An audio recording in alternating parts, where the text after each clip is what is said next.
would oblige them the information. And that will be done in strict confidentiality too. That again underlines the fairness of the Academy's officer cadets admission process.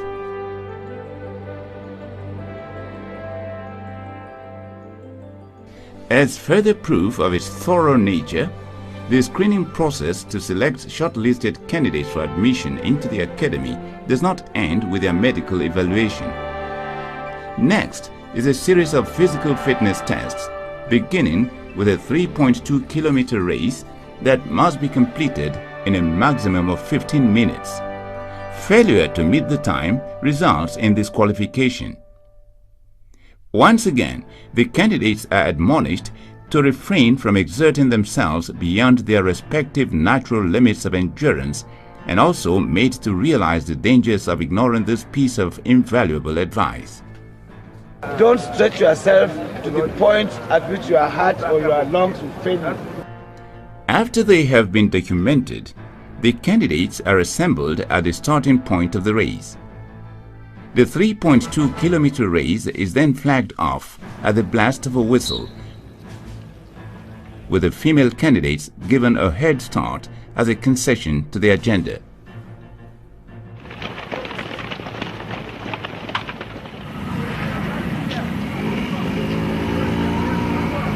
Here is the finish point of the 3.2-kilometer race. As the candidates sprint towards and into this rendezvous, military personnel manning the gates are under strict instructions to shut them on the dot of 15 minutes from the start of the race. As the expiry of the time allowed for the 3.2-kilometer race, the gate to the ground is shut, and those who failed to make it to the finish point within that limit are eliminated. For some, the pain of their near miss is too excruciating to bear. Don't take it as if you have lost everything in life. It's not like that. God's time is always the best. The arduous qualifying race is over, but not so the screening exercise. Since the through test of a person's physical fitness lies beyond demonstrating their ability to run a race within a stipulated time, the candidates who scaled the 3.2-kilometer race stage of the screening will undergo yet another round of physical fitness tests.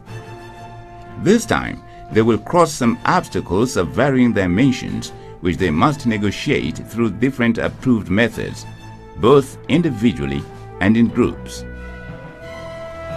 During this stage of the exercise, inability to negotiate an obstacle smoothly or failure to comply with the don'ts of doing so, such as dropping or landing in prohibited areas, or failure to refrain from touching prohibited colors, could lead to the disqualification of a candidate, depending on the total number of infractions committed.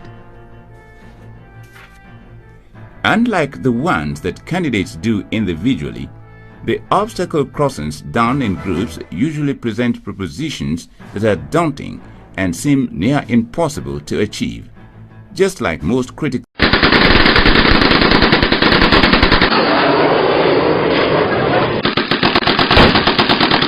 It is not a war, but training exercises of the military cadets to expose them to the conventional warfare in different terrain, so as to be able to confront the contemporary security challenges in the country. The 631 cadets, 46 female inclusive, completed their 2 weeks training at the Nigerian Army Training Area, Kontagora. The training marks the end of all the training exercises of the cadets who are expected to be commissioned in October this year.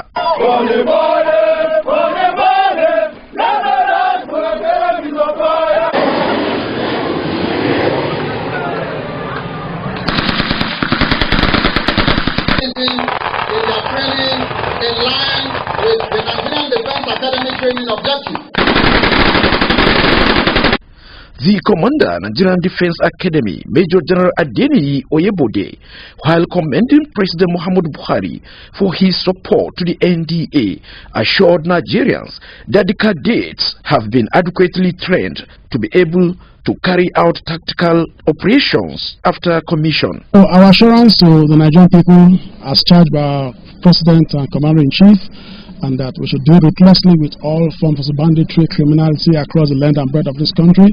And those who are in the forefront of the battle are basically young officers who conduct tactical operations across our spectrum of operations. We have introduced counter-insurgency training, counter-terrorism training, anti-banditry, anti-kidnapping, and search and rescue, and all the likes, including, of course, other conventional training. Special guest of honor and Niger State Governor Abubakar Sani Bello, while congratulating the cadets, says it has become necessary to partner the armed forces to secure forests across the state. State government will partner with any service that wants to conduct extensive military exercises in Niger State. I know our resources are lean. I know this is a federal responsibility, but of course we are deeply in pain. And we need some succor for our indigenous, our people. It has become absolutely necessary that we partner with the armed forces to secure our forests. The guests of honor and some other civilians were put to test in a novelty shooting to understand what the military goes through during warfare. The event marked the end of the 2 weeks training engagement of the cadets at the Nigerian Army Training Area, Kontagora. Mukhtar Abubakaru, NTA News.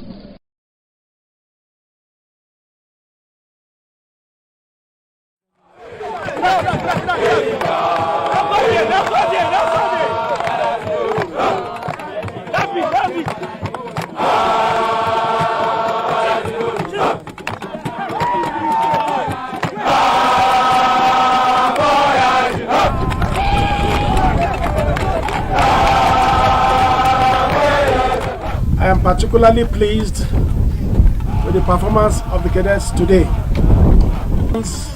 Of the cadets this time around is much more better than the last performance last year.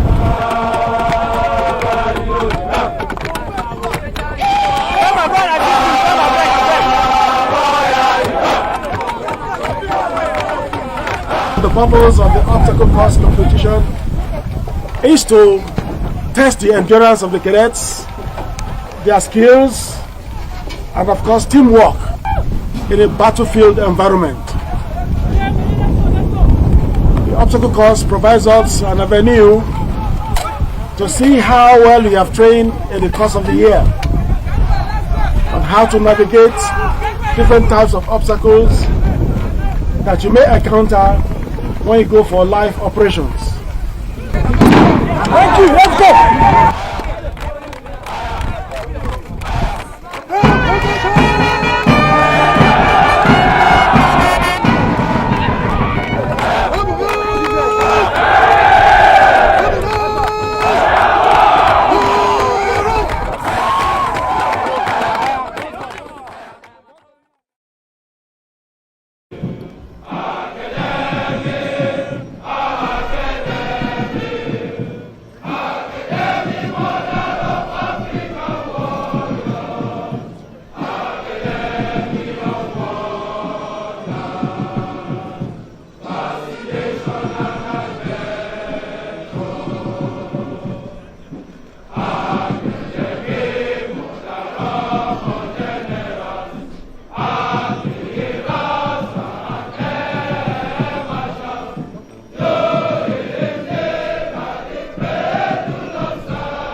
That was the Nigerian Defense Academy anthem in honor of Mogadishu